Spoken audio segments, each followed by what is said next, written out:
Saudara, usai melakukan mutilasi sadis kepada korban, pelaku masih sempat memesan prostitusi online hingga menceritakan aksi pembunuhan kejinya kepada orang lain. Kita bahas kondisi kejiwaan pelaku dengan kriminolog Universitas Indonesia, Adrianus Meliala. Selamat sore, Bang Adrianus. Selamat sore. Bang, dari keterangan pelaku, ia bercerita masih bisa bersenang-senang seperti itu setelah dia melakukan perbuatan. Ini tanda-tanda apa?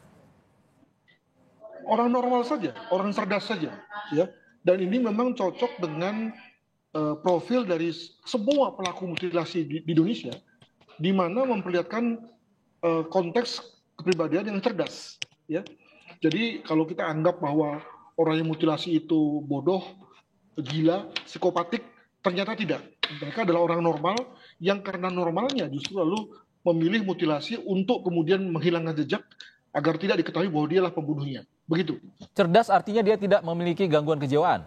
Tentu, ya. Jadi dia jauh dari ODGJ atau sesuatu yang dalam konteks DSM, ya, sesuatu buku suci dari ilmu psikiatri sebagai gangguan-gangguan mulai dari ya gangguan kepribadian, gangguan perilaku sampai pada gangguan yang kita sebut sebagai psikotik, semua bebas. Begitu. Oke, kalau pernyataan dia puas setelah melakukan pembunuhan, ini tanda-tanda apa? Kalau orang normal kan mungkin nyesal setelah ditangkap polisi.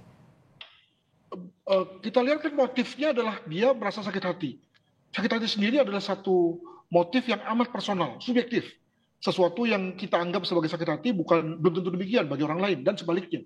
Nah, maka saking sakit hatinya, maka ada dua pilihan nih pada orang. Ada yang lebih memilih regresif, memilih mundur, lari, ya. Jadi tidak mau lagi kerja di situ, begitu ya. Tapi juga ada yang agresif. Nah, si pelakunya tipe agresif nih. Dia membalaskan sakit hatinya dengan cara melakukan pembalasan. Nah, maka tipe orang yang agresif adalah orang yang begitu kemudian membalas, dia puas, ya. Tentu dalam hati kecilnya pasti ada soal menyesal, tapi tapi bayangan bahwa yang bersangkutan itu sudah menyelesaikan sakit hatinya itu untuk sementara, ya, occupying-nya atau memenuhi perasaannya sehingga lalu rasa puaslah yang muncul, begitu. Bang Adri, kalau dia normal dan juga cerdas tadi ada katakan, tapi pelaku ini meminta bantuan dari anak di bawah umur berusia sekitar 16 tahun dan juga menceritakan aksi membunuhnya kepada orang lain. Apa yang ingin tunjukkan di sini? Ini juga contoh kecerdasannya. Tentu cerdas ini bukan cerdas akademik, ya, tapi cerdas dalam konteks social skill. Dia memilih meminta kepada anak muda yang di bawah umurnya dan mungkin juga lebih lugu atau mungkin lebih takut kepada yang bersangkutan bahwa dia baru membunuh. Bayangkan ada orang yang mengatakan bahwa saya baru membunuh nih. Ya, kalau kamu nggak bantu saya, maka saya akan juga lakukan hal yang sama misalnya. Tentu anak ini yang 16 tahun ini akan takut, lalu terjadilah relasi kuasa pada dirinya, maka kemudian dia mengikuti apa perintah dari si pelaku ini. Tentu kalau kita bicara mengenai kita berangkat dari mengamati dari luar, tentu kita berpikir bahwa anak ini bodoh nih. Kenapa nggak lari saja? Kenapa nggak ngomong saja?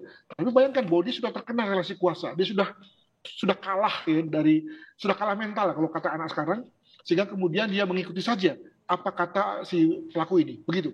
Nah, pelaku seperti dia ini sebenarnya bisa dideteksi nggak sih, Bang, sebelum kejadian? Jadi kembali pada sejarah dari pelaku-pelaku mutilasi Indonesia, maka karena dia adalah orang normal, orang cerdas, maka tidak bisa terdeteksi perilakunya biasa, tidak ada yang luar biasa, tidak ekstrim, gitu ya. Sehingga ketika kemudian dia memutilasi pun, bahkan orang terdekatnya pun juga lalu kaget, kok bisa ya? Nah, maka memang ini menjadi satu misteri, ya. Tapi juga di pihak lain, karena ini adalah kasus ekstrim, kasus yang memang tidak bisa digeneralisir, maka tentu kita sebagai masyarakat tidak perlu panik karena kejadian seperti ini. Begitu. Yang membedakan dia karakternya sebagai seorang pembunuh saja dan pembunuh dengan mutilasi ini apa sih, Bang, sebenarnya? Jadi sebetulnya yang penting bahwa yang bersangkutan mampu membunuh. Dengan kata lain, dia memiliki kualitas pribadi yang memang beda dengan orang lain.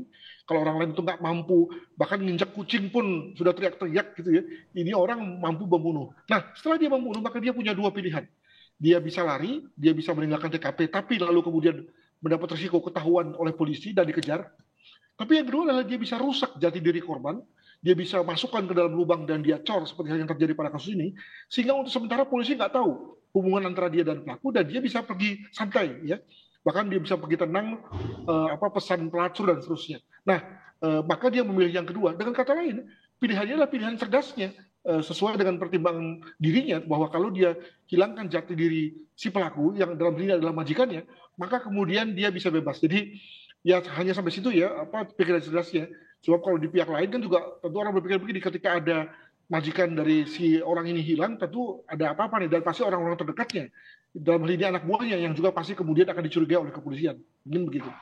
Jadi menurut Anda tersangka ini normal dan bisa diadili ya? Oh bisa, kalau lihat dari cara bicaranya kan dia amat sadar dengan yang kita sebut sebagai sadar dengan orientasi diri, di mana dia berada, siapa dia, apa yang dia lakukan, apa yang menjadi penyebab dari yang dilakukan, akibat dari apa yang dilakukan, dia ngerti semua.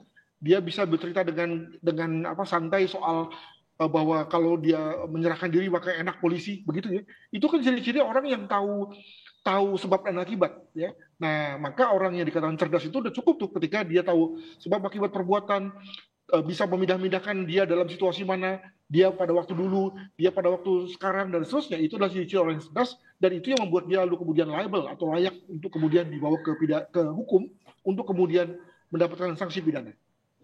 Oke, baik, terima kasih Adrianus Meliala, kriminolog Universitas Indonesia, sudah berbagi pandangan di Kompas Petang. Terima kasih, Bang. Terima kasih.